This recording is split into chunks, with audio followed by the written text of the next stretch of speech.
Hey, I'm Grace. Thank you for visiting our website. Do you need a professional event manager? Do you need someone to take care of your event? Our professional team has experience, and we can assure you that you will get the best services. Check out our past work. Let's move on to our next tool that we can use for competitive research. And in this video, we're going to look at SEMrush. I am a huge fan of SEMrush, and I can't even begin to explain how reliant on it that I am. I used to use the free version and just get a little bit of data, but I purchased the monthly subscription, and I can't imagine living life without it, to be honest with you. It just has so much wonderful information. It's presented in a very easy to digest manner, and it offers really, really good reports that have saved me hours of time when I'm performing and working on a SEO project for a client. So I'm going to take you through the top areas that I really like and like to focus on, but I would like you to know that there's a lot more data here and available to you, but I'm just going to show you the things that really matter to me and that I look at when I'm doing competitive research. Okay, so the screen that is up right now that you're seeing is the domain overview. So when you come in, you're going to put in a URL and it is going to bring you back some data. Wonderful overview data, and you can see that from, it's, starting with organic search volumes to pay-per-click volumes to backlinks, just really nice overview data so you can get a quick snapshot of what's happening with the website. Then I can start to look down and view data by country, both for organic and keywords. If I want to change the data that I'm viewing, I can come up here at the top and start selecting a different country, and it offers just lots of different countries to choose from for the ranking data. This graph over here on the right-hand side shows activity over time, both for pay-per-click and organic, and then you can drill down to that even see further. Down at the bottom of my screen, and I'll scroll up a little bit, you can see top organic keywords. You can go in and view a full report, export that data, distribution of keywords for positions, main competitors. We keep seeing InMotion showing up, and even though I didn't have them as original plan, you can see that again they're showing up here. So really this is something that I should have added them into the original list of competitors that we wanted to view. But the nice thing about this is because I'm consistently seeing them pop up, they were not on my radar as a traditional competitor, but it is obvious that they are an online competitor that I need to take notice of. As I scroll down, I can see branded versus non-branded data. This is important because when we looked at GoDaddy had a lot of traffic coming in from search. But when you look at their actual numbers in here, a lot of that's coming from branded traffic. So it's people searching for GoDaddy by name, which in my world doesn't really count. I mean, it's great that they've got branding, but when I'm doing an SEO project and I'm looking at competitors for research for keyword seed lists and opportunities, I don't care people are searching on GoDaddy. I care about real keywords that matter. So this is definitely important information to me. Top paid keywords, main paid competitors for search, and then I get down to some backlink data, both with the refers themselves, follow versus no follow, backlink types, and then anchor text. So the text that's used inside the link itself. Then you can see referring domains. Again, just tons and tons of data, and this is just on the very first screen that we've clicked on. So again, I can click into any of these areas and get additional information, but instead of doing that, I would like to take you through the different areas that I look at because I have some prepped up. Just one quick point to note is you do have the option of viewing information from a desktop to mobile, as well as exporting this via a PDF. So I've shown you the overview screen, which wonderful information. Now we can look at position changes over time. So this is the next data point that I would look at. The blue being new positions or new ranking or improved ranking, and the red being loss. And then you can see some little information. If you click on the G, that'll provide additional data for you on things that were happening at that point in time. This is just really for trends. You know, do you see somebody spike high, spike low? And you can see the SiteGrind website was very volatile and very active in December and January. Sometimes you see a big spike of activity and then it comes back down. And then you could kind of look to see what the heck happened. And there's times where I've been able to correspond a large decrease in keywords with a large decrease in pages coming out of a website's the activity within the Google index. So like they pulled a bunch of content out and at that same time they lost a bunch of ranking. And then when they put a bunch of content back in, so did some of that ranking come back. Just shows you that potentially there were issues that people didn't realize that were happening, but they were actually there. Okay, the next screen, which is one that's really important to me, is positions and changes. So this is giving an overview of organic activity. So I can view these trends by traffic or by keywords. And I can change from, 2 years to 6 months or any type of time frame that I would like. I can also see the breakout between like featured snippets and knowledge graph, and which is good data points because when I was viewing this for all of the competitors, I could see that I think it was WP Engine had a lot of knowledge graph activity. And knowledge graph is and featured snippets are those things that show up differently in the search engine results, and so they naturally just draw someone's attention to them, and they can be positioned as part of the results or at the top of the search engine results page. But it helps with click-through rates, it helps with branding. So and the knowledge graph is becoming more and more important with voice search. So definitely something to keep on their radar, and that's a reason why, or one of the reasons why SEMrush is showing us this data. So now I can kind of scroll down and I can see some of the most important keywords that SEMrush believes are pertaining to this domain. I can see the word, the position, and if it's changed at all, the volume, the keyword difficulty, so how hard it is to rank on that specific keyword, cost per click for it. So if you look at web hosting, that was one that we could tell through other activity that SiteGround is trying to position themselves for. They're currently at position 11, which is the top of page 2 in Google. It's got a lot of traffic, but they're not going to get a lot of visibility for it because they're not on page 1, and so that you lose a lot of visibility with that. But WordPress tutorials, they're number 2 in Google, and that's got decent traffic of 9,000 searches per month. So that would be a very good keyword for them. And if you want to figure out where that lies in their website, you've got the URL right here that you can open and review more closer. Some additional information, the results, how many results in Google pertain to that actual phrase, and trends for activity. Just better information that you didn't have before. It allows you to make better decisions, and all in the effort of building a potential key list for you to be able to utilize in your SEO plan, as well as allowing yourself to structure maybe improvements with your existing content, writing new content, or abandoning content because you realize it's way more competitive than you ever thought and you're going to have a difficult time trying to rank on it.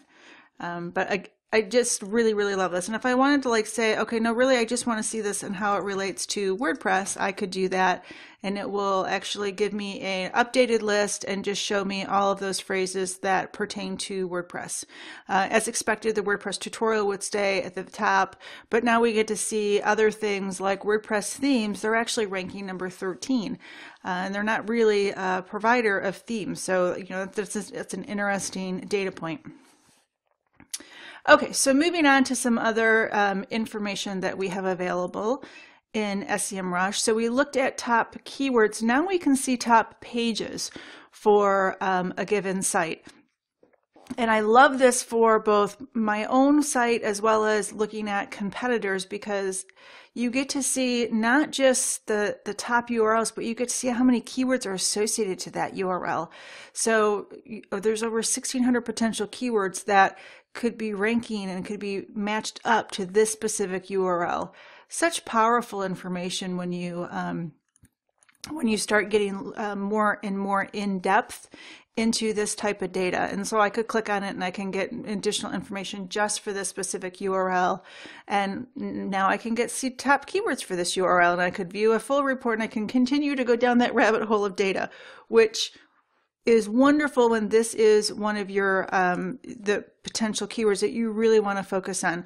The thing that you have to be careful is you don't want to lose an entire day of living inside SEMrush, and you really could. I mean, you just saw that I clicked on a couple of items within here, and I went from seeing SiteGround's top pages to some phrases for that top pages to a ton of phrases, and now I can see where all that they might be ranking.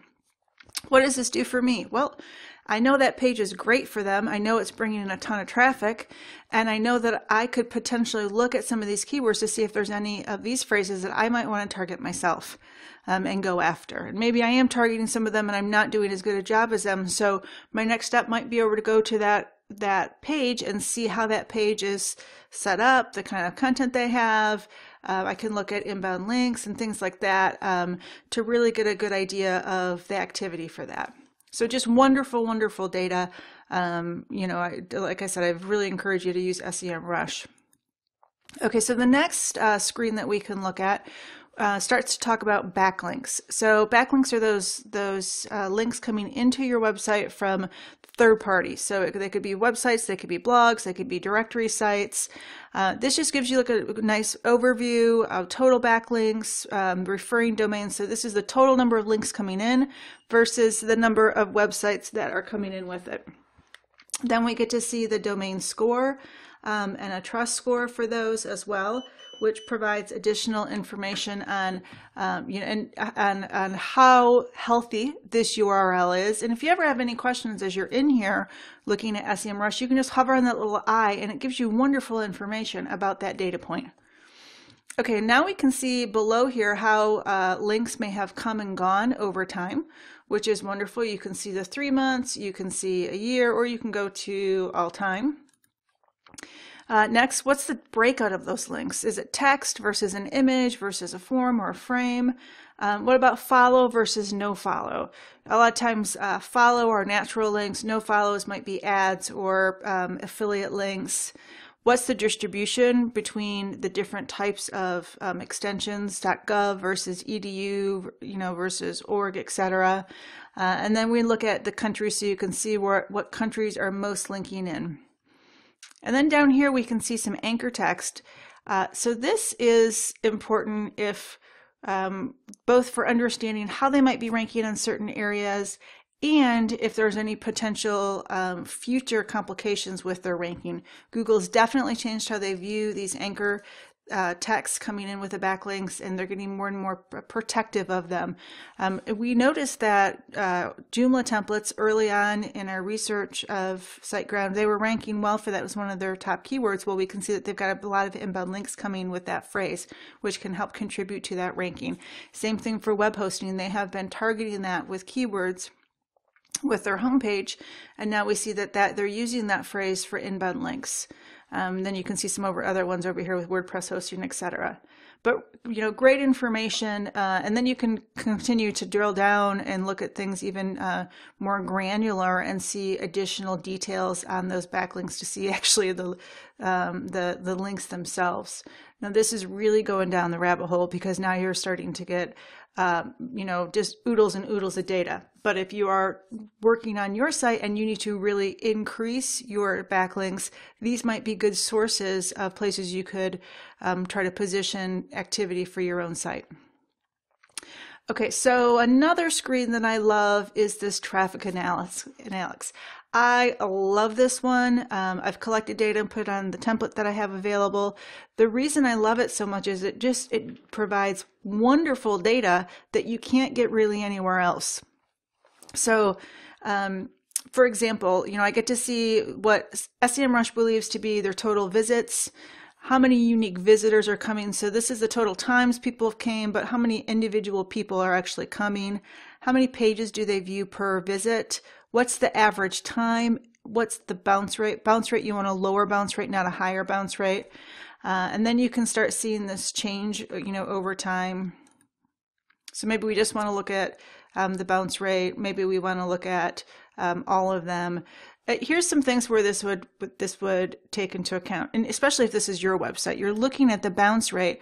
So maybe all of a sudden your bounce rate completely shifted. Either it went really down or it went really high. Was it attributed to a design change that you did? Did you change hosting companies? Did performance go down? Have you had other issues?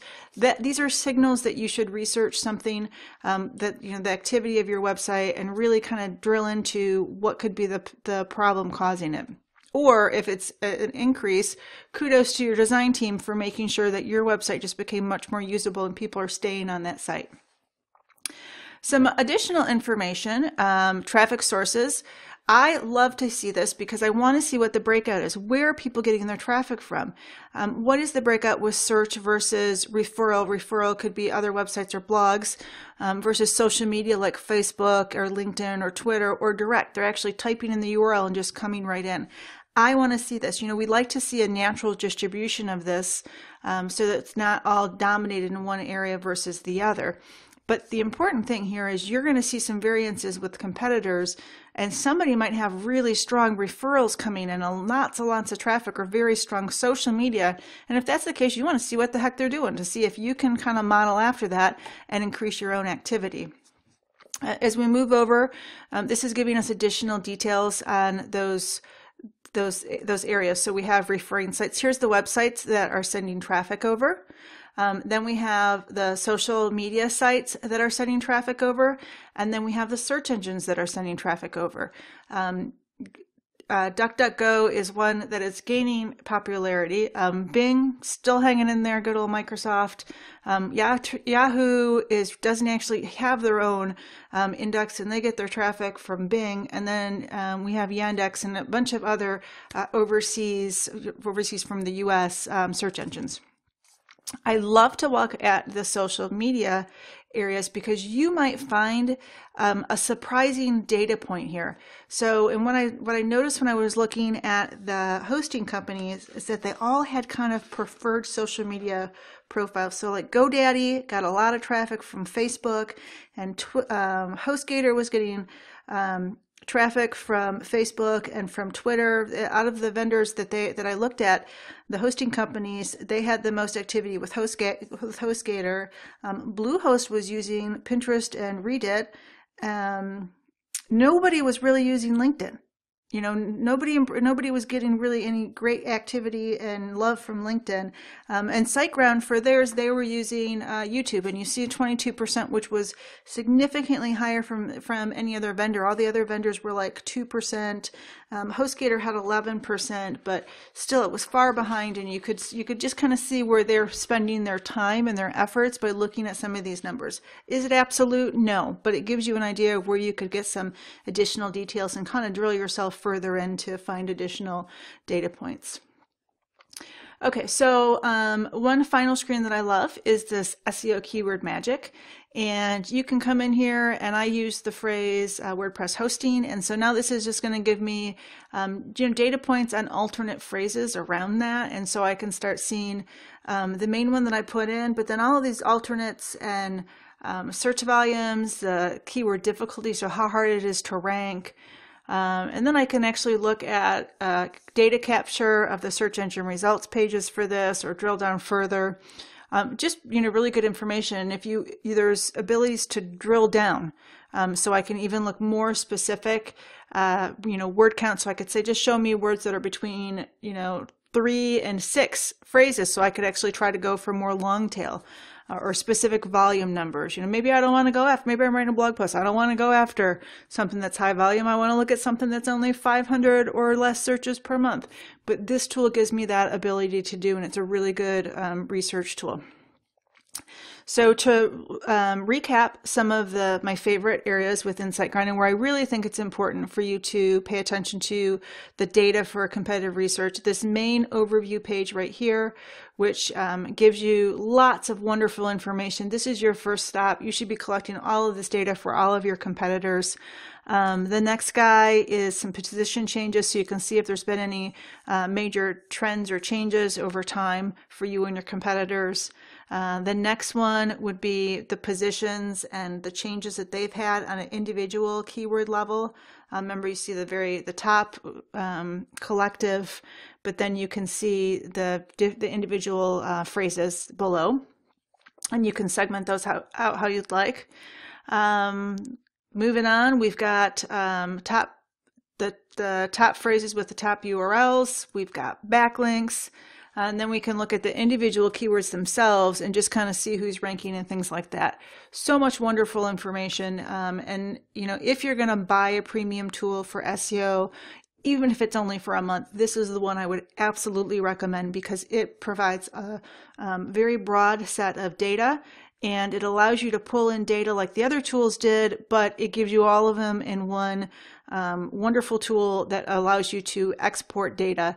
And if you've for just quick example, if you've ever gone to Google Search Console and you see that you get to see top pages and top keywords, it is very painful to try to blend those together and really match those up. And it can take hours and hours, if not days, to do that if you have a large site. This tool does that for you, and it saves you all of that time because it's collecting it for your website, and you can just drop it into Excel and you have it all readily available for you. And for me, that's just truly worth my time worth my money, because it saves me a significant amount of time.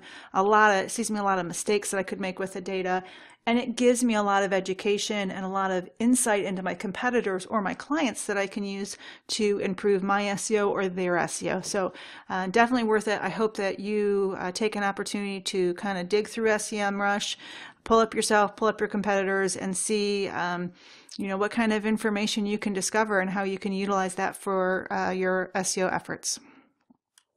So I hope you liked our video and that you'll give us a call. Thank you very much.